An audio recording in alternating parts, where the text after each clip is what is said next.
Disaster management பொறுத்தவரை எப்படின்னா get prepared for the worst. If something better happens, be happy with it. El Niño prepare ஆகுன்னு சொல்றது வந்து சுற்றுச்சூழல் பார்வை மட்டும் இல்லை, ஒரு பொருளாதார பார்வையில் ரொம்ப ரொம்ப முக்கியமான விஷயம் பார்க்க வேண்டும். லாஸ்ட் 35 இயர்ஸ் மழைப்பொழிவு பார்த்தோம்னா அதில் கிட்டத்தட்ட 18 வருஷம் வந்து மழைப்பொழிவு கம்மியாக இருக்குது. வெயில் கொல்லும். எல்னினோ அதுதான் இன்னைக்கு வந்து பேசுபொருளாக இருக்கக்கூடியதை பார்க்குறோம். இந்த ஆண்டு ஏன் அதை ரொம்ப அதிகமாக கவனிக்க வேண்டியிருக்கு? எல்னினோங்கிறது ஒரு 0.6 0.8 டிகிரிஸ் தான் டெம்பரேச்சர் வந்து இன்க்ரீஸ் ஆகும், கூடுதலாகும். ஸ்ட்ராங் எல்னினோ வந்து ஒரு 1.2 டிகிரிஸ் 1.5 டிகிரிஸ் வரைக்கும் கூடும். சூப்பர் எல்னினோங்கிறது கிட்டத்தட்ட 2 டிகிரிஸ் அளவுக்கு வந்து உயர்ந்துடும். ஆனால் இப்போ 2.5 டிகிரிஸை தாண்டின்னு சொல்லி சொல்லுவாங்க. கிளைமேட் சேஞ்ச் வந்து எதுவும் புதுசாக உருவாக்காது, எதுவுமே புதுசாக செய்யாது. இருக்கின்ற எல்லாவற்றையும் தீவிரப்படுத்தும். ஒரு வருஷம் பெய்ய வேண்டிய மழை ஒரு நாளில் பெய்யும். இப்போ இது எப்போ இந்த சூப்பர் எல்னினோ தொடங்கும் அப்படின்னு நினைக்கப்படுது? ஸோ மே எண்டுன்னு சொல்கிறாங்க.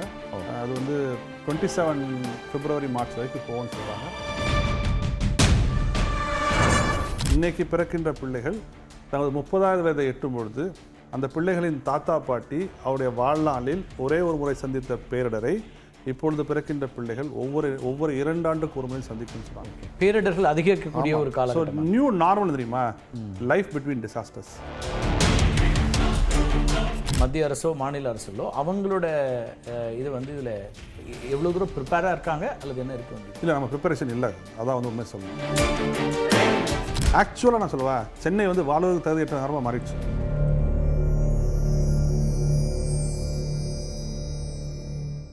வணக்கம் நண்பர்களே, சிறப்பு நேர்காணலில் இன்றைக்கு நாம் சந்திக்க இருக்கக்கூடிய விருந்தினர் சுற்றுச்சூழல் சார்ந்து இயக்கக்கூடிய ஒருத்தர். தமிழ்நாட்டிலும் இந்திய அளவிலும் பல புயல்கள் அரசியல் ரீதியாக ஓடிக்கொண்டிருக்கக்கூடிய சூழலில் தமிழ்நாட்டில் ஒரு பெரும் புயலை பார்க்குறோம். அரசியல் ரீதியாக பல இடங்களில் நடந்து கொண்டிருக்கிறத பார்க்குறோம். மிடில் ஈஸ்டில் ஒரு போர், இப்படியான செய்திகள் முன்னிலையில் இருக்கக்கூடிய சூழலில் இன்னொரு முக்கியமான செய்தி பற்றியும் பேச வேண்டிய ஒரு காலகட்டத்தில் இருக்கிறோம். அப்படிங்கிற அடிப்படையில் இன்றைக்கு நம்மோடு இணைந்திருக்கிறார் சுற்றுச்சூழல் ஆர்வலர் பூலகின் நண்பர்கள் அமைப்பிலிருந்து திரு சுந்தரராஜன். வணக்கம். வணக்கம். எல்னினோ அதுதான் இன்றைக்கி வந்து பேசுபொருளாக இருக்கக்கூடியதை பார்க்குறோம். இது ஒரு குறிப்பிட்ட ஆண்டுகளுக்கு இடையில் வரக்கூடியது தான் அப்படின்னாலும் இந்த ஆண்டு ஏன் அதை ரொம்ப அதிகமாக கவனிக்க வேண்டியிருக்கு? சூப்பர் எல்னினோனா இப்போ எல்னினோலேருந்து இன்னும் கூடுதலான பாதிப்பை உண்டாக்குமா? அது எப்படி புரிஞ்சுக்கலாம்?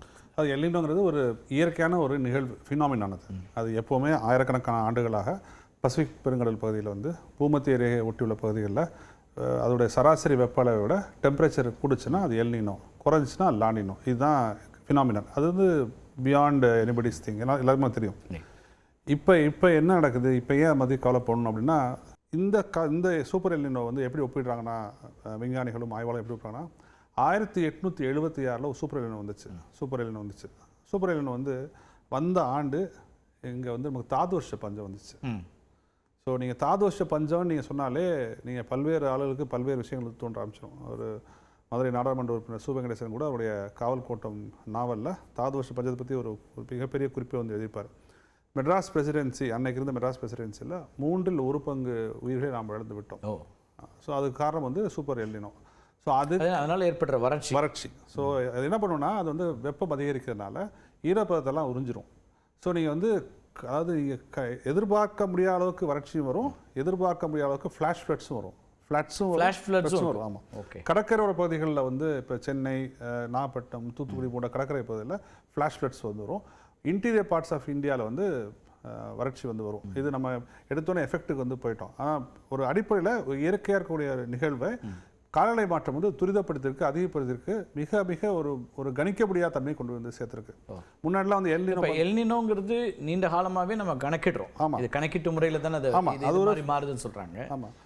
அப்போ இப்போ என்ன அதில் கூடுதலான சிக்கல் அப்படின்னு? சரி, எல்னினோங்கிறது ஒரு 0.6 0.8 டிகிரிஸ் தான் டெம்பரேச்சர் வந்து இன்க்ரீஸ் ஆகும், கூடுதலாகும். ஆவரேஜை விட 0.6 0.8 கூடும். அது ஓகே, அது வந்து மேனேஜபிளாக பண்ணலாம். ஸ்ட்ராங் எல்னினோ வந்து ஒரு 1.2 டிகிரிஸ் 1.5 டிகிரிஸ் வரைக்கும் கூடும், சராசரியை விட. ஆமாம், சராசரியை விட. சூப்பர் எல்னினோங்கிறது கிட்டத்தட்ட 2 டிகிரிஸ் அளவுக்கு வந்து உயர்ந்துடும் பொதுவாக. இது 1876 1.9 டிகிரி செல்சியஸ் உயர்ந்ததாக கூறுறாங்க. ஆனால் இப்போ 2.5 டிகிரிஸை தாண்டின்னு சொல்லி சொல்கிறாங்க.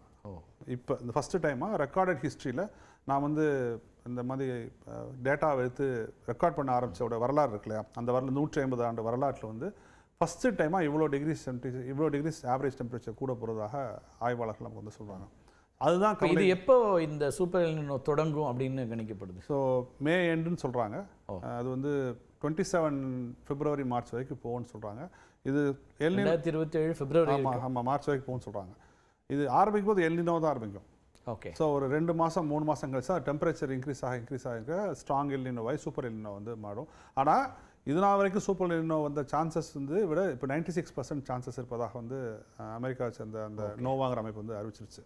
ஸோ இது வந்து நிச்சயமாக இது வந்து நமக்கு ஒரு சவாலான பாதிப்பை உண்டாக்கக்கூடிய அளவுக்கானதாக இந்த சராசரியை விட கூடுதலான டெம்பரேச்சர் இருக்கும். ஆமாம்.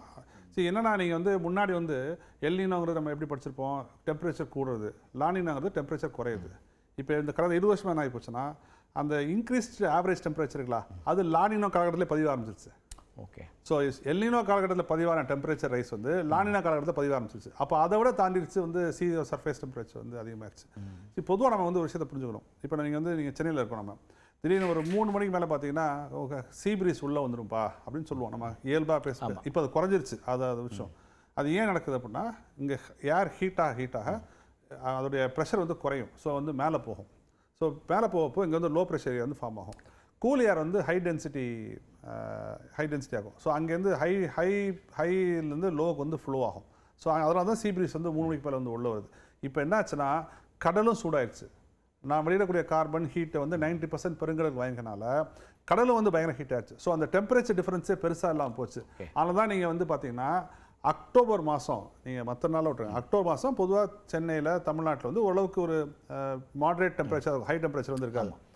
ஏர் ஷோ நடந்தப்போ வந்து 5 பேர் நம்ம வந்து உயிரிழந்தாங்க. ஏன்னா அந்த மீன் ரேடியேஷன் டெம்பரேச்சர் இது எல்லாமே எனக்கு வந்து கடுமையாக வந்து அதிகரிச்சிருச்சு. ஸோ அந்த எல்னினோ ஒரு சேலஞ்ச் சீசனே மாறுதுங்க, கம்ப்ளீட்டாக மாறுது. நீங்கள் லாஸ்ட் 35 இயர்ஸ் ஹிஸ்ட்ரி எடுத்து பார்த்தோம்னா மழைப்பொழிவு பார்த்தோம்னா அதில் கிட்டத்தட்ட 18 வருஷம் வந்து மழைப்பொழிவு கம்மியாக இருக்குது. 18 வருஷம். அப்போது 2 வருஷத்துக்கு ஒருக்க வந்து மழைப்பொழிவு வந்து குறையுது. இந்தியாவுடைய மான்சூன், இந்தியாவுடைய பருவமழையில் 75% கொடுப்பது வந்து சவுத் வெஸ்ட் மான்சூன் தான், தென்மேற்கு பருவமழை தான். அந்த தென்மேற்கு பருவமழை இந்த ஆண்டு ஆவரேஜோட மிக கடுமையாக குறையுன்னு சொல்லி இந்திய வானிலை அமைப்பே வந்து சொல்லியிருக்கு. அதற்கு காரணம் வந்து எல்னினோ தான் வந்து சொல்கிறேன். ஏன்னா அந்த மாய்ச்சரை பூரா அங்கே எடுத்துரும். இங்கே இருக்க ஈரப்பதத்தை வந்து ஃபுல்லாக அங்கே பசிபிக் பெருங்கடலில் இருக்கக்கூடிய அந்த எல்னினோக்களை வந்து பிடிச்சி இழுத்துரும். ஸோ அப்போ வந்து வறட்சி வரும். ஸோ நீங்கள் எல்னினோ பாதிப்புங்கிறது வந்து உலகம் முழுக்க இருந்தாலும் கூடுதலான பாதிப்பு இப்போ இந்தியா உள்ளிட்ட நாடுகள் இருக்குது. ஆஸ்திரேலியா, இப்போ தமிழ்நாடு வந்து அந்த இன்னும் அதோட பாதிப்புகள் அதிகமாக இருக்கிற ஒரு பகுதியாக இருக்குது. ஆமாம், இந்தியா வந்து கடுமையாக பாதிக்கும். சரியா, இந்தியா வந்து கடுமையாக பாதிக்கும். ஏன்னா ஆவரேஜ் ரெயின்ஃபால் வந்து 10% மேலே குறையுன்னு சொல்லிட்டாங்க. சரி, நீங்கள் விரும்புகிறீங்களோ விரும்பலையோ அக்ரிகல்ச்சர் இதுதான் நம்மளுடைய எக்கனாமியை டிட்டர்மின் பண்ணக்கூடிய ஒரு ஃபேக்டராக இருக்குது. அதான் வந்து பிரைமரி செக்டர். நீங்கள் விரும்பலை அதெல்லாம் வந்து உண்மை. இன்னமும் 60 கோடி மக்கள் வந்து அக்ரிகல்ச்சர் செக்டர் நம்பி தான் இருக்காங்க. அது வந்து விவசாயியாக இருக்கலாம், விவசாய தொழிலாளராக இருக்கலாம், கால்நடை வளர்ப்போராக இருக்கலாம். இந்த ஒரு எக்கோசிஸ்டம் இதை நம்பி தான் வந்து இருக்கிறாங்க. ஸோ நீங்கள் வந்து ஒரு ஆவரேஜ் ரெயின்ஃபால் குறைஞ்சதுன்னா இன்னமும் இந்தியாவில் வந்து இவ்வளோ நம்ம இரிகேஷன் சிஸ்டம்ஸ் போட்ட பிறகும் 45-50% வந்து இன்னும் வந்து மழை நம்பி தான் நம்ம வந்து விவசாயம் பார்த்துட்ருக்கோம். நம்மளுடைய இரிகேஷன் சிஸ்டம்ஸில் ஃபுல்லாக ரீச் அவுட் பண்ண முடியல. அதுவும் மழை நம்பினா கிட்டத்தட்ட கிரவுண்ட் வாட்ரு, நீர்நிலை கூட தண்ணி தான் வந்து விவசாயம் பார்க்கணும். ப்ளஸ் மானாவாரி பயிர்கள், நீங்கள் வந்து இப்போ சிறுதானியங்கள், எள்ளு, இந்த மாதிரி விஷயங்கள்லாம் மழையை மட்டும் நம்பி தான் வந்து பயிர் போடுறோம். அப்போ இது எல்லாமே வந்து பாதிக்கப்பட்டுச்சுன்னா இன்னொன்று அறுவடையும் அந்த காலத்தில் இல்லைன்னா அதுவும் சிக்கலாகலாம். அறுவடை காலத்தில் திடீர்னு மழை வர்றதையும் பார்க்கணும். நீங்கள் சீர்காழியில் கடந்த ஆண்டு 45 சென்டிமீட்டர் மழை பெஞ்சது. 45 சென்டிமீட்டர் ஒரே நாள். அதெல்லாம் வந்து எக்ஸ்ட்ரீம் ரெயின்ஃபால் அது. சரியா? ஸோ என்ன ஆகும், அப்போ அங்கே இருக்க ஒரு 30,000-40,000 ஏக்கர் வந்து பாழாகி போச்சு. அப்போ ஒன்று உணவு உற்பத்தி பாதிக்கும். என்ன 1876க்கும் 2026க்கும் என்ன வித்தியாசம்னா அப்போ நம்மக்கிட்ட வந்து உணவு வந்து ஸ்டாக்கில் இல்லை. இன்னைக்கு கிட்டத்தட்ட 600 லட்சம் டன் உணவு, கோதுமையும் சரி அரிசியும் சரி ஸ்டாக்ல இருக்குது. நமக்கு தேவையை நமக்குடைய தேவையை விட ஒரு 2-3 மடங்கு வந்து அதிகமாக வச்சுருக்கோம். இது உணவு பஞ்சம் வந்து மக்கள் வந்து சாக மாட்டாங்க, பட்டினி சாவுங்கிற அளவுக்கு இருக்காது. ஆனால் வெப்பத்தில் நேத்திக்கு ஃப்ரான்ஸில் 8 பேர் இறந்துருக்காங்க. முந்தா நாள் தெலுங்கானாவில் 40 பேர் இறந்துருக்காங்க. இது எல்லாம் ஹீட்டில் இறக்குறாங்க. இந்த ஃப்ரான்ஸில் வந்து ஒரு பையனோட விஷயம்லாம் பார்த்தா ரொம்ப கவலையாக இருக்குது. அவனை வெப்பம் தாங்க முடியாது போய் ஒரு நீர்நிலையில் போய் குதிச்சிருக்கான். அங்கே வச்சு வந்து அவன் வந்து இறந்து போயிருக்கான். ஸோ தெலுங்கானாவில் இறந்து போயிருக்காங்க. உசிலம்பட்டியில் 3 பேர் வந்து மின்னல் தாக்கி வந்து இறந்துருக்காங்க. ஸோ இது எல்லாமே வந்து மின்னல் அப்படிங்கிறது வந்து எப்பவுமே இருக்கிறது. அது இதனால எல்னினோவால வருது எஃபெக்ட். எல்னினோ மட்டும் கிடையாது, கிளைமேட் சேஞ்சினால வந்து. ஸோ நீங்கள் வந்து மின்னலோடைய தீவிரத்தன்மை வந்து அதிகமாக இருக்குது. மின்னலுடைய தீவிரத்தன்மை அதிகமாக இருக்குது. மின்னல் ஏற்படக்கூடிய டிஸ்டன்ஸ் இது காலாவளி வந்து சுருங்கி இருக்கு. சரி, நான் ஒரு விஷயத்தை புரிஞ்சுக்கணும். நாம கிளைமேட் சேஞ்ச் வந்து எதுவும் புதுசாக உருவாக்காது, எதுவுமே புதுசாக செய்யாது. இருக்கின்ற எல்லாவற்றையும் தீவிரப்படுத்தும். ஒரு வருஷம் பெய்ய வேண்டிய மழை ஒரு நாளில் பெய்யும்.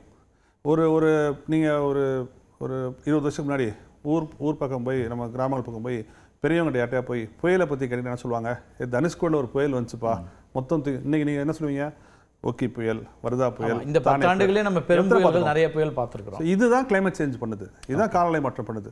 எல்லாவற்றையும் தீவிரத்தன்மையாகவும். இப்போ எல் நினோவை எடுத்துக்கோமே, முன்னாடி 0.8 உயரும் அல்லது 1.2 உயரும். Most super charge El Nino சொல்லக்கூடிய 1876 1.8 1.9 தான் குளிச்சு. ஆனால் இன்னைக்கு 2.5 டிகிரி சொல்றாங்க. இந்த டிஃபரன்ஸ் தான் இது 2.5ங்கிறது ஒவ்வொரு நாட்டுக்கும் மாறுமா இல்ல ஆவரேஜ்ல இருக்கக்கூடிய டெம்பரேச்சர்ல இருந்து கூட? ஆவரேஜ் நமக்கு 35னா அது 37 ஆகலாம். அது சர்ஃபேஸ் டெம்பரேச்சர் வேற, சி சர்ஃபேஸ் டெம்பரேச்சர் வேற. இங்க இருக்கிற டெம்பரேச்சர் வேற. இதெல்லாம் எனக்கு தெரிஞ்சு இந்தியாவோட பல பகுதிகள் 50 டிகிரி டச் பண்ணும். அது 50லாம் தாங்க முடியாது. நீங்க 40 பேர் தெலுங்கானால இறந்து போறாங்கல்ல, அது என்ன எப்படி வெப்பத்தில் இறந்து போகிறதெல்லாம் சமீபத்தில் தான் பார்த்துட்டு இருக்கோம் நம்ம.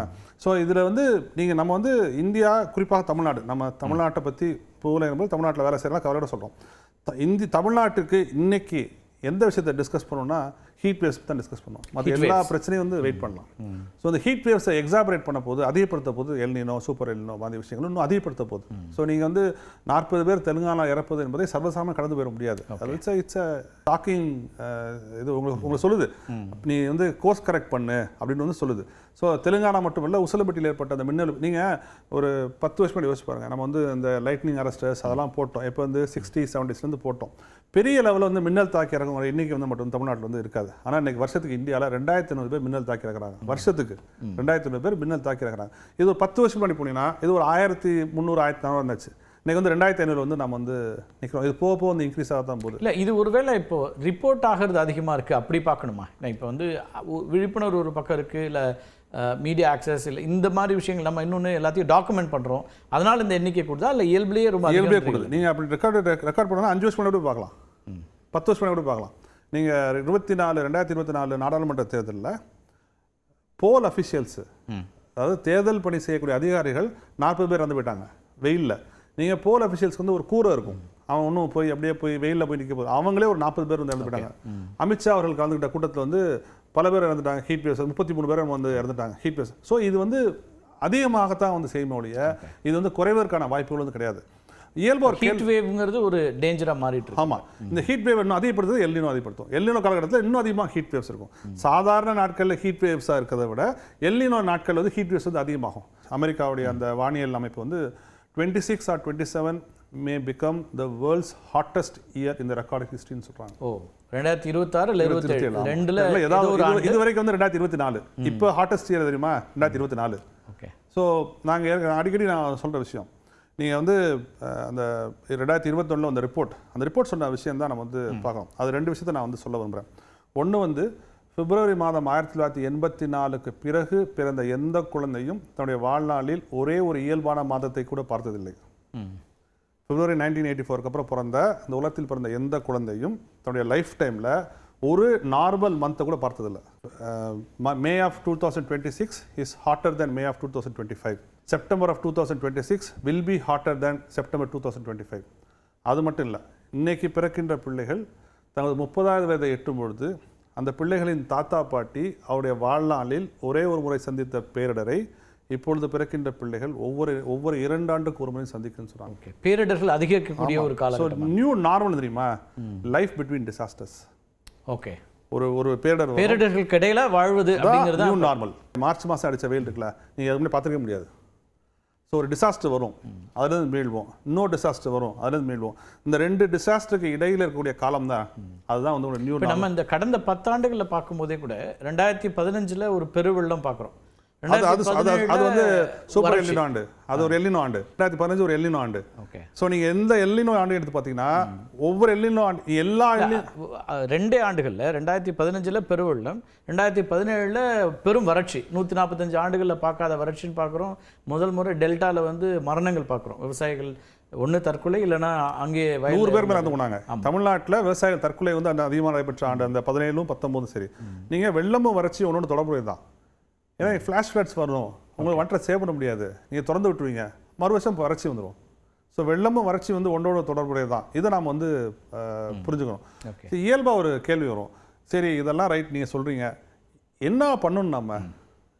தமிழ்நாடு மட்டும் பண்ணால் போதுமா? அதான் இது வந்து ஒரு குளோபல் இஷ்யூவாக இருக்கும்போது இது வந்து தனிப்பட்ட ஒரு மாநிலமோ அல்லது ஒரு நாடோ இதில் என்ன செய்ய வேண்டியிருக்கு அப்படிங்கிற ஒரு பிரதானமான கேள்வி வரும். ஸோ நம்மளால் வந்து மிட்டிகேஷனில் பெருசாக நம்ம பண்ணலாம். தெர்மல் பிளான்ஸை குறைக்கலாம், பப்ளிக் டிரான்ஸ்போர்ட் அதிகரிக்கலாம், நீங்கள் வந்து ஹீட் வேவ் அலர்ட்ஸ் கொடுக்கலாம், நீங்கள் வந்து அர்பன் க்ரீனிங் பண்ணலாம். இதெல்லாம் பண்ணணும். நம்ம வந்து நீங்கள் சென்னையோட அர்பன் க்ரீன் வந்து ரொம்ப குறைவாக இருக்குது. காங்க்ரீட்டை குறைக்கணும். நீங்கள் வந்து சென்னையோட 75-80% வந்து காங்க்ரீட் ஆயிடுச்சு. அது நம்ம பிளானிங் கமிஷன் ரிப்போர்ட்லேயே வந்து கடந்த ஆண்டு வந்து சொல்லியிருப்பாங்க. சென்னையோட 80% வந்து காங்க்ரீட் ஆயிடுச்சு சொல்லிட்டாங்க. ஸோ அர்பன் ஹீட் ஐலண்ட் சொல்லுவாங்க, பெருநகர வெப்பத்திட்டுகள்னு சொல்லுவாங்க. நீங்கள் வந்து இருக்கிற டெம்பரேச்சர் அதிகப்படுத்தும் இந்த அர்பன் ஹீட் ஐலண்ட்ஸ். இப்போ நீங்கள் 35 டிகிரிஸ்க்குனா நீங்கள் உங்கள் மொபைல் எடுத்து பார்த்து பாருங்கன்னா ஃபீல்ஸ் லைக் 50 டிகிரிஸ் இருக்கும். ஆமாம், ஏன்னா ஹியூமிடிட்டி, ஈரப்பதம், அப்புறம் அர்பன் ஹீட் ஐலாண்டு, இது எல்லாம் சேர்த்து நமக்கு ஒரு டெம்பரேச்சர் வந்து தரும். ஸோ நாம் வந்து சென்னை, குறிப்பாக தமிழ்நாடு, குறிப்பாக சென்னை, இது எப்படி நம்ம வாழணும், இது சேலஞ்சு. இதை உங்களால் வந்து நீங்கள் வந்து மாற்ற முடியாது. சரியா? இதில் நீங்கள் நமக்குள்ள பிரச்சனை தெரியுமா, மிடில் கிளாஸ்க்கு வந்து 1 டிகிரி செல்சியஸ் இன்க்ரீஸ் ஆகிறது வந்து ஏசியில் 1 டிகிரி குறைக்கிறது. ஓகே, ஏன் 25 வைக்கிற 24 வை, ஏன் 24 வைக்கிற, அவ்வளோதான். நம்மளுடைய கம்ஃபர்ட் வந்து அதான். வெயில் ஜாஸ்தியாக இருக்குப்பா, 23ல் வைப்பா, 25 வேணாம்ப்பா. ஆனால் நீங்கள் 80% ஆஃப் பீப்புள் வெளியே இருக்காங்கல்ல, கிக் ஒர்க்கர்ஸ், கன்ஸ்ட்ரக்ஷன் ஒர்க்கர்ஸ், நேரமும் வெயில். ஆமாம், அது அவங்க வந்து டெம்பரேச்சர் ரைஸ்ங்கிறது அவங்களோட வாழ்வாதார இழப்பு, லைவ்லிஹுட் லாஸ். அது நீங்கள் நம்ம பூலை நம்மள வந்து ஒரு பசங்க டீநகரில் போய் ஒரு பேட்டி எடுத்தாங்க. ஒரு பழம் விற்கிற அம்மா, இந்த இந்த இந்த விஷயத்தை வந்து நமக்கு புரிஞ்சிக்கவே முடியாது. அதை நான் அதை பார்க்குற வரைக்கும் நான் புரிஞ்சிக்கவே முடியல. அவங்க வந்து 25 வருஷமாக அவங்க வந்து ஒரு சின்ன நகரபார கதையில் வந்து பழம் விற்கிறாங்க. அப்போ பசங்க கேட்குறாங்க, நல்லா லாபம் தான் கேட்குறாங்க, ஒரு நஷ்டமாக போதுங்கிறாங்க. அப்போ பசங்க கேட்குறாங்க, ஏன் பழம் எல்லாம் ஏறிக்க தானே செய்யுது, ஏன் அவங்க நஷ்டமாக போதுங்கிறாங்க. இல்லை தம்பி, நான் கல்யாணம் ஆகி வந்தேன் 25 வருஷத்துக்கு முன்னாடி வந்தேன். காலையில் வரும்போது 2 பாட்டில் தண்ணி கொண்டு வருவேன், சாப்பாடு கொண்டு வருவேன், சாப்பிடுவேன், காலைல ஒரு பாட்டில் தண்ணி குடிப்பேன், மத்தியானம் தண்ணி குடிப்பேன். அன்றைக்கி வரக்கூடிய லாபத்தை வீட்டுக்கு கொண்டு போய் நான் பிள்ளைகளை சமைச்சு போடுவேன். இன்றைக்கி நாங்கள் உட்காந்து விற்கணும்னா காலையில் ஒரு இளநீ குடிக்க வேண்டியதாக இருக்குது, மத்தியானம் பழச்சாறு குடிக்க வேண்டியதாக இருக்குது. அப்போ தான் உட்கார முடியுதுனால. அப்போ எனக்கு வரக்கூடிய லாபம் வந்து இதில் போயிடுது. வெயில் அதிகமாக இருக்குன்றாங்க. ஸோ நமக்கு வந்து வெயில் அதிகமான டெம்பரேச்சர் குறைன்னு சொல்கிறோம். ஆனால் அந்த அம்மாவுக்கு வந்து it's a livelihood loss. So இதை வந்து நம்ம புரிஞ்சுக்கணும். இப்போ இனிமே வந்து வெயிலோடு விளையாடி வெயிலோடு உறவாடின்னு பாட்டு பாடிலாம் இருந்தோம்லாம் சொல்ல முடியாது. வெயிலோட விளையாட முடியாது. சரியா? அது வந்து பாட்டுக்கும் பாடலுக்கும் அப்படி ஒரு காலகட்டமாக இருந்துச்சு. ஆனால் இப்போ வந்து அது வேகமாக மாறிக்கிட்டே இருக்குன்ற. வெயில் கொல்லும், அப்படிதான் சொல்ல முடியும் நம்ம. வெயில். ஸோ இப்போ என்ன பண்ண முடியும்? அத்தாரிட்டிஸ் என்ன பண்ண முடியும்? இண்டிவிஜுவல்ஸ் என்ன செய்ய முடியும்? ஸோ நீங்கள் வந்து ஹீட் ஆக்ஷன் பிளான்ஸ் வந்து நமக்கு தேவை. இன்றைக்கி நீங்கள் வந்து வானிலை அமைப்பு வந்து IMD வந்து சொல்லும்போது 42 டிகிரி செல்சியஸ் சொல்லக்கூடாது, UTCலாம் சொல்லணும். ஏன்னா UTCங்கிற ஒரு அளவுகோல் வந்து உலகம் முழுக்க அக்செப்ட் பண்ணிட்டாங்க. யூனிவர்சல் தெர்மல் கம்ஃபர்ட் இண்டெக்ஸ்னு சொல்லுவாங்க. அதில் வந்து 35க்கு மேலே போச்சுன்னா டிசாஸ்டர். ஓகே, ஆல்ரெடி நான் 34 டச் பண்ணிட்டோம். ஸோ எல்லா ஃபேக்டர்ஸையும் கன்சிடர் பண்ணி தான் இனிமேல் வானிலை. நீ 42 டிகிரி செல்சியஸ்னு சொல்லிடுறாங்க, 42 தடவை நம்ம சொல்லிட்டு வெளியே போயிடுறோம், மயங்கி விழுந்துருவாங்க. ஸோ ஹைட்ரேட் பண்ணும். தனி மனிதர் உங்களுக்கு தாகம் எடுக்குதோ இல்லையோ தண்ணி குடிச்சிட்டே இருக்கணும், ORS இருக்கணும்.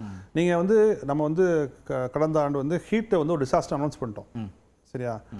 ஆனால் சாகுறவங்களை ஹீட்னால செத்தாங்கன்னு ரெக்கார்ட் பண்ணுறோமான்னு கேட்டால் இல்லை இல்லை இல்லை. அப்போ அவங்களுக்கு எப்படி 4 லட்ச ரூபா பணம் கிடைக்கும்? 4 லட்ச ரூபா பணம் உண்டு, டிசாஸ்டர் ரிலீஃப் ஃபண்ட் பணம் உண்டு. அவங்க எப்படி பணம் கிடைக்கும்? கிடைக்காது. அப்போ அதுக்கான விஷயங்கள் நீங்கள் health department, environment department, urban corporation, Chennai city corporation ஆகட்டும், மதுரை கார்பரேஷன், எல்லா urban local bodies, disaster management authorities, IMD, இது எல்லாருமாக சேர்ந்து செய்ய வேண்டிய வேலை வந்து இந்த வேலை. இது வந்து ஒரு துறையெல்லாம் வந்து பண்ணிட முடியாது, ஒரு துறையெல்லாம் பண்ணிட முடியாது. எல்னினோங்கிறது கிட்டத்தட்ட கொஞ்ச நாளில் தொடங்கிடும், அது சுப்ரீம் எல்னினோ மாறும், அதுக்கப்புறம் சூப்பர் எல்னினோவும் ஒரு ஆண்டுக்குள்ளேயே நடந்துடும். ஆமாம் ஆமாம். இதுக்கான விஷயங்கள் நம்ம தயாராவது தான் நாம் வந்து ஒரு 1876 மாதிரி. இப்போ இதில் பல விஷயங்கள் யோசிக்க வேண்டியிருக்கா? இப்போ நீங்கள் வந்து பள்ளிகளோட ஒர்க்கிங் டேஸில் தொடங்கி, ஏன்னா நீங்கள் குழந்தைகள் அதிகமாக பாதிக்கப்படுவாங்க, எப்படி வந்து வெளியில் இருக்கக்கூடிய லேபர் ஃபோர்ஸோ அதே போல் குழந்தைகளுடைய இது இருக்கும். அப்போ இது எல்லாமே கவனிக்க வேண்டிய, எல்லாத்தையும் கவனிக்கணும். அவங்க போடுற யூனிஃபார்ம், நீங்கள் பசங்களுக்கு கோட்டு போட வரீங்க, ஏன் கோட்டு போடணும்? சாதாரணமாக ட்ரெஸ் பண்ணிட்டு போக சொல்லுங்கள். ஷூ வேண்டாம், டை வேண்டாம். நீங்கள் இது சொன்னால் நம்ம வந்து சிரிப்பாங்க பார்த்தா, ஏன் டை கட்டினா? நீங்கள் டை தான் இறுக்கிடுவீங்க. பள்ளிகளில் டை கட்ட சொல்கிறாங்க, இறுக்கிடுவாங்க பசங்க, ஷூ போடுவாங்க. ஸோ இதெல்லாம் நமக்கு பார்ப்பதற்கு வந்து ஒரு இதாக இருக்கும். ஆனால் இது எல்லாமே வந்து உங்களுக்கு வந்து ஒரு தெர்மல் உங்களுடைய பாடி வந்து தெர்மோ ரெகுலேஷன் சொல்லுவோம் சரியா, ஹைப்போதெர்மியா ஸ்டேட்டஸ் சொல்லுவோம். உங்க உடம்புக்கு தன்னைத்தானே குளிர்விக்க தன்மை வந்து வேணும். அது இழந்துருச்சுன்னா மரணம் வந்து நிகழ்ந்துடும். அதை வந்து நீங்கள் வந்து பார்த்துக்கிட்டே வந்திருக்கணும். ஸோ நீங்கள் வந்து ஸ்கூல்ஸு, ரெவன்யூ அஃபிஷியல்ஸ் எல்லாருமாக சேர்ந்து செய்ய வேண்டிய வேலை தான் அந்த வந்து வேலை. நீங்கள் வந்து 11 மணிலேருந்து 3 மணிக்கு வெளியே வராதீங்க, வேறு வழி இல்லை, நீங்கள் அப்படி தான் சொல்லி ஆகணும். அதுக்கு இந்த கிக் ஒர்க்கர்ஸ் மாதிரி கன்ஸ்ட்ரக்ஷன் ஒர்க்கர்ஸ் அவங்களுக்கு இப்போ டெல்லியிலலாம் நேற்றெல்லாம் ஹீட் வேவோட பெரிய அளவுக்கான பிரச்சனைகளை எதிர்கொள்கிறாங்க. அரசாங்கம் அதற்கான சில முயற்சிகள்லாம் எடுக்கிற மாதிரியும் பார்க்குறோம். இது வந்து தமிழ்நாட்டுக்கும் இந்த சிக்கல் இப்போ வர நாட்கள் இருக்கும். இப்போ நீங்கள் ஒரு மாதத்துக்கு முன்னாடி முதலமைச்சரோட அறிக்கை வந்துச்சுல, 11 மணிலேருந்து 3 மணிக்கு வெளியே வராதிங்க. அதான் அது சரி. நீங்கள் 11 மணிலேருந்து 3 மணிக்கு வெளியே வராமல் நம்ம இருந்துடலாம்.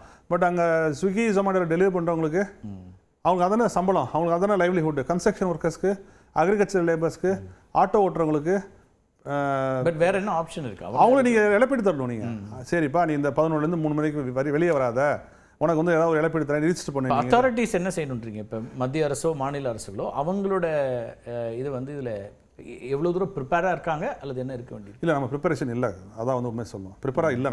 நம்ம வரக்கூடிய எல்னி நோக்கு நம்ம ப்ரிப்பேர்டாக வந்து இல்லை. டிசாஸ்டர் மேனேஜ்மெண்ட்டில் நம்ம வந்து ரொம்ப ஒரு அதுக்கான நிறைய ஆய்வுகளோடு தானே இருக்காங்க. இந்திய அரசோ அல்லது மாநில அரசோ தனி டிபார்ட்மெண்ட் இருக்குது. இல்லை, எல்லாம் இருந்தாலும் நம்ம ப்ரிப்பேர்டாக தான் சொல்லணும். நம்ம ப்ரிப்பேர் ஆக வேண்டிய ஆக்சுவலாக போர்க்காலம் இப்போ நீங்கள் என்டையர் சொசைட்டி வந்து எல்லினை பற்றி தான் பேசணும். ஓகே, அப்படி தான் இருக்கணும். நம்ம என்டையர் டிஸ்கஷன்ஸ் டிபேட்ஸ் வந்து இதை பற்றி தான் வந்திருக்கணும். ரொம்ப ஒரு அச்சமூட்டலாம் இல்லை அச்சமூட்டலாம் இல்லை, நான் வந்து அச்சமூட்டல ஃபேக்டை சொல்லி நீங்கள் வந்து டிசாஸ்டர் மேனேஜ்மெண்ட் பொறுத்தவரை எப்படின்னா get prepare for the worst, if something better happens be happy with it. நீங்கள் வந்து பல லட்சக்கணக்கான மக்களை பாதிக்கும் தயாரான தான் சில ஆயிரம் பேர் பாதிக்கப்பட்டால் கூட நீங்கள் வந்து கையாள முடியும். நீங்கள் நான் 10 பேர் தான் பாதிப்பாங்கன்னு சொல்லி தயாராகிட்டு 100 பேர் பாதிக்கப்பட்டாங்கன்னா அது விளைவுகள் மோசமாக இருக்கும்ல. ஸோ டிசாஸ்டர் மேனேஜ் பொறுத்த மட்டும் get prepare for the worst தான் சொல்லுவாங்க. அதான் இயற்கை சீற்றம்ங்கிறது இப்போ என்ன வகையிலையும் இருக்கலாங்கிறீங்க. அது வந்து பேரிடர்கள் அதிகமாக வரக்கூடியதாக இருக்கும். ஆமாம், ஃப்ளாஷ் பெருவெள்ளமாக இருக்கலாம், வறட்சியாக இருக்கலாம், ஹீட் வேவ்ஸாக இருக்கலாம், மின்னல் அதிகமாக இருக்கலாம், மின்னோட தீவிரத்தன்மை அதிகமாக தான். இது எல்லாமே வந்து கிளைமேட் சேஞ்சோடையும் எல்னினோவும் சம்மந்தப்பட்ட விஷயங்களை தான் நம்ம பார்க்க முடியும். இது தனித்தனியாக இப்போ பொதுவாக எங்ககிட்ட நிறைய பேர் சண்டைலாம் போட்டிருக்காங்க. எப்போ பார்த்தாலும் நீ கிளைமேட் சேஞ்ச் பற்றி பேசிட்டு இருக்கேன்னு சொல்லியிருக்காங்க. வளர்ச்சிக்கு எதிராக இருக்கான்னு சொல்லுவாங்க. நான் ஒன்று சொல்லுவேன், ஒன்று எல்லா பிரச்சனையும் முக்கியம் தான் சமூகத்தில், நம்ம இருக்கவே இல்லை. ஆனால் மற்ற பிரச்சனைகளை பொறுத்த மட்டும் வந்து காலங்கள் மாறும்பொழுதோ ஆட்சிகள் மாறும்பொழுதோ பார்த்து கொள்ளலாம், தீர்த்து கொள்ளலாம் சரியா. ஆனால் கிளைமேட் சேஞ்சை பொறுத்த மட்டும் வந்தால் பார்த்துக்கலாம் வச்சுக்கன்னா, வந்தால் பார்ப்பதுக்கு ஒன்றும் இருக்காது. Let us see when it comes. இப்போ ஒரு தனிநபர் இதில் என்ன செய்ய முடியும்? ஒரு சூழலியல் மாற்றத்தில் அவர் என்ன செய்ய முடியும்? அவரோட கான்ட்ரிபியூஷன் என்ன செய்ய முடியும்? ஹைட்ரேட்டடாக வச்சுக்கணும். ரொம்ப சாதாரண இறுக்கமான உடைகள் போடாமல் பருத்தி உடைகள் காட்டன் ஷர்ட்ஸ் மாதிரி போடலாம். நீங்கள் வந்து முடிஞ்ச அளவுக்கு வந்து மின்சாரத்தை சீக்கிரமாக பயன்படுத்தலாம், தனிநபர்களாக செய்யலாம். ஆனால் அரசுக்கு ஒரு பெரிய பொறுப்பு இருக்குது. நீங்கள் சென்னையோட க்ரீன் கவர் என்ன? சென்னையை வந்து நீங்கள் வந்து ஏன் விரிவாக்கம் செஞ்சுட்டே போகணும்? நீங்கள் சென்னை இன்னைக்கு வந்து விரிவாக்கம் செய்ய நீங்கள் சென்னையோட சென்னையே நீங்கள் வந்து ஒரு கான்கிரீட் கார்டாக மாதிரி heat dome. Chennai is a heat dome. ஆக்சுவலாக நான் சொல்லுவேன், சென்னை வந்து வாழ்வதற்கு தகுதியற்ற நகரமாக மாறிடுச்சு. அதான் ஃபேக்ட். இதை நம்ம சொன்னால் வந்து மிகைப்படுத்தி சொல்லுவேன்னு சொல்லுவாங்க, ஆனால் அதான் ஃபேக்ட். நீ சென்னை வாழ்வதற்கு தகுதியற்ற நகரமாக மாறி என்ன அடிப்படையில் ஹீட் நீங்கள் இவ்வளோ ஹீட்டோட வந்து உங்களுக்கு வந்து ஒரு கார்டியாக் அரெஸ்ட் தான் நீங்கள் ரெக்கார்ட் பண்ணுறீங்க. அந்த கார்டியாக் அரெஸ்ட் எதனால் ஆச்சு நீங்கள் ரெக்கார்ட் பண்ண ஆரம்பிங்க. எவ்வளோ பேர் ஹீட்டில் சாகிறாங்க உங்களுக்கு தெரிய வரும். எவ்வளோ பேர் சாகிறவங்க தெரிய வரும். ஹீட்டு, இன்னும் ஃப்ளாஷ் ஃப்ளட்ஸு, சைக்ளோன்ஸு, இது எல்லாமே வந்து நமக்கு ஒரு பெரிய சவாலாக சென்னை எஸ்பெஷலி நாங்கள் வந்து சும்மா ஜஸ்ட் லைக் தட் பரந்தூர வேண்டாம்லாம் வந்து சொல்ல. நீங்கள் வந்து அது ஒரு பெரிய ஹீட் டோமாக மாறிட்டு இருக்கு. ஸ்ரீபெரும்புதூர் ஏரியாவில் ஃபேக்ட்ரிஸ் வந்த பிறகு எவ்வளோ டெம்பரேச்சர் இன்க்ரீஸ் ஆகுன்னு பிளானிங் கமிஷன் ரிப்போர்ட் இருக்குது. ஃபேக்ட்ரிஸே இல்லாமல் ஒரு கான்கிரீட் இல்லை வளரும். நீங்கள் உடனே ஃபுல்லாக கான்கிரீட் போடுறீங்கல்ல, யார் ஃபேக்ட்ரி வேணான்னு சொன்னால் நீங்கள் உடனே உங்களோட டெவலப்மெண்ட். நீங்கள் பரந்தூர் எடுத்துங்க. பரந்தூர் வந்து இன்னைக்கு ஒரு இன்டர்நேஷ்னல் ஏர்போர்ட் வந்து தேவை இருக்குது. நீங்கள் குளோபலாக உங்களோட எக்ஸ்போர்ட்டு இந்த இதெல்லாம் இருக்கும்போது ஒரு ஏர்போர்ட் வேண்டாம் அப்படின்னு நீங்கள் தொடர்ச்சியாக உங்களோட ஸ்டாண்டர்ட் தான். ஆனால் தொழில் சார்ந்து இயங்கக்கூடிய பலரும் அதை கடுமையாக விமர்சிக்கிறாங்களே. இல்லை, நீங்கள் வந்து யாரும் ஏர்போர்ட் வேண்டாம்னு சொல்லவே இல்லையே. பரந்தூரில் வச்சு ஏர்போர்ட் வேணாம் தான் சொல்கிறோம்ப்பா. நீங்கள் தமிழ்நாட்டுக்கு குட்ஸை எக்ஸ்போர்ட் பண்ணுறதுக்கு 1000 வழிகள் இருக்குது. சரி, பிரச்சனை என்னென்னா ஒரு விஷயத்தை நம்ம சொல்லும்போது வந்து என்வரான்மெண்ட் பெர்ஸ்பெக்டிவில் பார்க்கணுங்கிற காலகட்டத்துக்கு நம்ம வந்துட்டோம். சரியா, இனிமேல் வந்து நீங்கள் என்வரான்மெண்ட்டை தூக்கி தூரம் வச்சுலாம் வந்து பார்க்க முடியாது. ஸோ 22 வாட்டர் பாடியை அழிச்சு நீங்கள் வந்து ஒரு ஏர்போர்ட்டை கட்டுவோன்னு சொன்னால் அது நம்ம வந்து சரி நீங்கள் உடனே பெங்களூர் போவாங்க. பெங்களூர் பற்றியா? எல்லா ஏர்போர்ட்ஸும் அப்படி தான். பெங்களூர் பற்றியா? பெங்களூரோட எலிவேஷன் என்ன? 3000 அடி. சென்னையோட எலிவேஷன் என்ன? 3 அடி. மீன் சி லெவல்லேருந்து பெங்களூர் வந்து 3000 அடி, சென்னை வந்து 3 அடி. நீங்கள் ஸ்ரீபெரும்புதூரில் பெய்கிற மழை 2 நாள் கழித்து சென்னைக்கு வந்தால் தான் சென்னையில் பெய்கிற மழை வந்து ட்ரெயின் ஆகிருக்கும். நீங்கள் இந்த வாட்டர் பாடிஸ்லாம் அழிச்சிட்டிங்கன்னா இன்னைக்கு ஸ்ரீபெரும்புதூர் பெய்த மழை வந்து 6 மணி நேரத்துக்குள்ள சென்னை வந்துருச்சுன்னா சென்னையிலேருந்து ட்ரெயின் ஆகக்கூடிய மழை வந்து ட்ரெயின் ஆகிருக்காது. அப்போ சென்னை என்னாகும்? வெள்ளம் தான் வரும். ஸோ இந்த ஆஸ்பெக்ட்ஸ்லாம் வச்சுட்டு தான் நம்ம வந்து ஒரு சிட்டியை வந்து ஒரு டெவலப் பண்ணி சிட்டியை வந்து கொண்டு போகணும்னு நம்ம சொல்கிறோம். டீசென்ட்ரலைஸ்டு க்ரோத்துக்கு போகணும். சென்னை ஓகே, அது பரவலாக பேசப்படுற ஒரு சென்னை போதும்னு சொல்கிறோம். சென்னை போதும். நீங்கள் பெங்களூருக்கு அப்புறம் எந்த ஏர்போர்ட்டும் கர்நாடகாவில் வரலையே. நீங்கள் பரந்தூரை வரவிட்டீங்கன்னா தமிழ்நாடு இத்தனை வருஷம் மேற்கொண்ட டீசென்ட்ரலைஸ் க்ரோத்துக்கு எதிராக போய் முடிஞ்சிடும். ஏன்னா வேறு எந்த ஏர்போர்ட்டையும் டெவலப் பண்ண விட மாட்டாங்க. அந்த புது டெவலப்பர் இருக்காங்க இல்லையா, இப்போ நீங்கள் பெங்களூர் டெவலப்பர் தான் ஹொசூர் விட பண்ணிடுறாங்க. அது மாதிரி பரந்தூர் டெவலப்பர் வந்து வேறு எங்கேயும் ஏர்போர்ட் எக்ஸ்பேண்ட் பண்ண விட மாட்டாங்க. ஏன்னா இங்கே வர டிராஃபிக்கும் இங்கே வர குட்ஸும் அவங்களுக்கு போயிடும். ஸோ டீசென்ட்ரலைஸ் க்ரோத் அது வந்து நீங்கள் இப்போ சுற்றுச்சூழல் சார்ந்து சொல்கிறீங்களா அல்ல தனிநபர்கள் சார்ந்து பேசுகிறீங்களா? இல்லை, சுற்றுச்சூழல் சார்ந்து சொல்கிறாங்க. சரியா, சுற்றுச்சூழல் சார்ந்து அதுவும் டிசாஸ்டர்ஸ் ப்ராஜெக்ட், அது வந்து நம்ம வந்து கிளியராக இருக்கும். ஆனால் நீங்கள் மாற்று வேணும்னு கேட்குறீங்களா, அதுக்காக தான் நான் வந்து இதை சொல்கிறோம். ஸோ நீங்கள் வந்து டீசென்ட்ரலைஸ் பண்ணுங்கள், டீசென்ட்ரலைஸ் பண்ணி கொண்டு போங்க நம்ம வந்து சொல்கிறோம். ஸோ இப்போ எஸ்பெஷலி இந்த காலகட்டம் இந்த சூப்பர் எல்னினோ வரும்போது திரும்ப நம்ம சுற்றுச்சூழல் சார்ந்து பேசணும்னா பெருமளவு பாதிக்கப்பட போகிறது வேளாண்மை. அப்படின்னா விவசாயம் பாதிக்கப்படுதுன்னா அது எப்படி நம்ம வந்து இப்போ அதுக்கு எப்படி ப்ரிப்பேர் ஆகிறது? நீங்கள் வந்து உணவு பஞ்சம் வராது, சரி, எல்லாருக்கும் போதுமான அளவுக்கு நம்மகிட்ட ரிசர்வ் இருக்குது, பார்த்துக்கலாம். ஆனால் அவங்களுக்கு ஒரு ஆண்டில் வரக்கூடிய இழப்புங்கிறது பெரிய இழப்பாக மாறுதுன்னா அதுக்கு எப்படி தயாராக? நிச்சயமாக நீங்கள் வந்து 10 நாள் 20 நாளுக்கு முன்னாடியே கிராப்ஸ் வந்து இதாகிடும். ஸோ அவங்க வந்து நஷ்டீடு கொடுப்பது தயாராகணும். நமக்கு ஒரு ஃபினான்ஷியல் பிளானிங் வந்து அல்லது இன்சூரன்ஸில் பக்கா பிளான் பண்ணி அவங்களுக்கு நஷ்டீடு கட்டிச்சு அவங்க வந்து கிடைக்கிற மாதிரி பண்ணணும். 1. 2வது ஹீட் டாலரண்ட் வெரைட்டிஸை நம்ம டெவலப் பண்ண ஆரம்பிக்கணும். நம்ம சிறுதானியங்களில் நம்முடைய பாரம்பரிய நெல் ரகங்கள் இது ஒரு ஆண்டில் அப்படி நடக்குமா? ஏன்னா இந்த எல்னினோ வந்து உங்களுக்கு எவ்ரி 5 years 6 yearsல வருது. நான் வந்து நாளைக்கே போகணும்னு சொல்ல, ஆனால் இத்தனை வருஷம் எல்னினோ வந்துருக்கலாம் நமக்கு. அப்போ நம்ம தயாராக இருக்கணும்ல, ஆகலை. இல்லை, இப்போ நீங்கள் ஒரு டெல்டானா அங்கே வந்து நெல் தான் சரியாக இருக்கும்னா அதுதானே பண்ண முடியும். அதுலேருந்து நீங்கள் திடீர்னு பருத்திக்கு போகிறது பருத்தி நடந்துட்டு இருக்கு. ஹீட் டாலரண்ட் வெரைட்டிஸ்க்கு போகணும்னு சொல்கிறாங்க. ஹீட் டாலரண்ட் நெல் ரகங்களை டெவலப் பண்ணலாம். அதுக்கு இருக்குது சிறுதானியங்களில் நிறைய வெள்ளத்தையும் வறட்சியும் தாங்கிக்கக்கூடிய ட்ரெடிஷ்னல் வெரைட்டிஸ் அப்படி இருக்குது. அதை எடுத்து நீங்கள் வந்து ரிசர்ச் பண்ணி நீங்கள் வந்து விவசாயிகள் கொண்டே சேர்க்கலாம். வெயில் வந்துச்சுன்னா ஸோ எல்லினோன்னு தெரிஞ்சு போச்சுன்னா அந்த ரகத்தை போடுங்க. ஒவ்வொரு விஷயமும் ப்ரிப்பேர் ஆகுது தான். ஸோ ஒவ்வொரு விஷயத்தையும் நம்மளால் ப்ரிப்பேர் ஆக முடியும். சரி, ரொம்ப சிம்பிளாக வந்து எல்லா விஷயங்களும் நம்மளால் ப்ரிப்பேர் ஆக முடியும், அடாப்ட் ஆக முடியும். அதுக்கான ஏற்கனவே வரக்கூடிய காலம் ரொம்ப கடுமையாக இருக்கும், தயாராகுங்கன்னு பிரதமர் சொல்லிட்டாரு. அவர் குளோபல் கிரைசிஸ் வச்சு சொல்றாரு. நீங்கள் இப்போ எல்னினோ இன்னும் சிக்கல் இல்லை, அவரே ஹீட் வேவ் சொல்லியிருக்காரு. அவரும் சொல்லியிருக்காரு. ஆமாம், இல்லை, ஏற்கனவே நமக்கு மிடில் ஈஸ்ட்னால ஏற்பட்டிருக்கக்கூடிய ஃபியூல் கிரைசிஸ், அதனோட ஏற்படக்கூடிய விலைவாசி உயர்வு அப்படின்னு அது ஒரு பக்கம் ஜாப்ஸ் போகும், இப்படி பல விஷயங்கள் குளோபல் கிரைசிஸ் சொல்கிறாங்க. அதை விட முக்கியமான ஒரு கிரைசிஸாக இது மாறுதுங்கிறீங்க? நிச்சயமாக இது வந்து இட்ஸ் அன் எக்கனாமிக் ஈக்குவலான ஒரு கிரைசிஸ். அதோட அதிகமான எக்கனாமிக் கிரைசிஸ் தான் சொல்லுவேன். எக்கனாமிக் கிரைசிஸ் சொல்ல மாட்டேன். Okay, economic crisis. Economic crisis. ஆமாம், நீங்கள் long term average of south west monsoon வந்து குறைஞ்சு போச்சுன்னா அது மிகப்பெரிய எக்கனாமிக் கிரைசிஸ் தானே. அது விவசாயிட்டு பணம் வந்தால் தான் நீங்கள் டிராக்டர் வாங்குவாங்க, வீடு கட்டுவாங்க, 2 வீலர் வாங்குவாங்க. என்டையர் இந்தியாவோட எக்கனாமி வந்து எங்கே இருக்குது? மான்சூன் தான். என்டையர் இந்தியாவோட எக்கனாமியோட பிரைமரி ஃபேக்டர் எதுனா மான்சூன் தான். நீங்கள் அந்த மான்சூன் வந்து குறைஞ்சு போச்சு சொன்னீங்கன்னா இந்தியாவோட எக்கனாமி போச்சுன்னு அர்த்தம். ஸோ நீங்கள் மான்சூனுக்கு ப்ரிப்பேர் ஆகுங்க, எல்னினோ ப்ரிப்பேர் ஆகுன்னு சொல்கிறது வந்து சுற்றுச்சூழல் பார்வை மட்டும் இல்லை, ஒரு பொருளாதார பார்வையில் ரொம்ப ரொம்ப முக்கியமான விஷயம் பார்க்க வேண்டும். ஓகே, இது ரொம்ப முக்கியமாக வந்து அரசாங்கங்களோட கையில் தான் இருக்குது. இதுக்கான டிசாஸ்டர் மேனேஜ்மெண்ட்டில் இருக்கக்கூடிய அதிகாரிகள் இன்னும் அதிகமாக அதை பற்றி கவனப்படுத்த வேண்டிய அவசியம் இருக்குன்றீங்க. இந்த உரையாடலை பொறுத்த வரைக்கும் எல்னினோ பற்றின சூப்பர் எல்னினோ பற்றின ஒரு கவனப்படுத்தல் அப்படிங்கிற அடிப்படை தான் இருக்கும். இதில் நிறைய பேசுறதுக்கான சப்ஜெக்ட்ஸ் இருக்குது. ஆனாலும் இது கவனிக்க வேண்டிய அம்சம் ஒரு தனிநபராகவும் அரசாங்கங்களாகவும் அப்படிங்கிறதுலேருந்து சுற்றுச்சூழல் ஆர்வலராக அவங்க பார்வையை பதிவு பண்ணியிருக்கீங்க. உங்களுடைய வருகைக்கும் கருத்து பேருக்கும் மிக்க நன்றி. நன்றி. மீண்டும் ஒரு நிகழ்ச்சியில் சந்திக்கலாம் நண்பர்களே. நன்றி, வணக்கம்.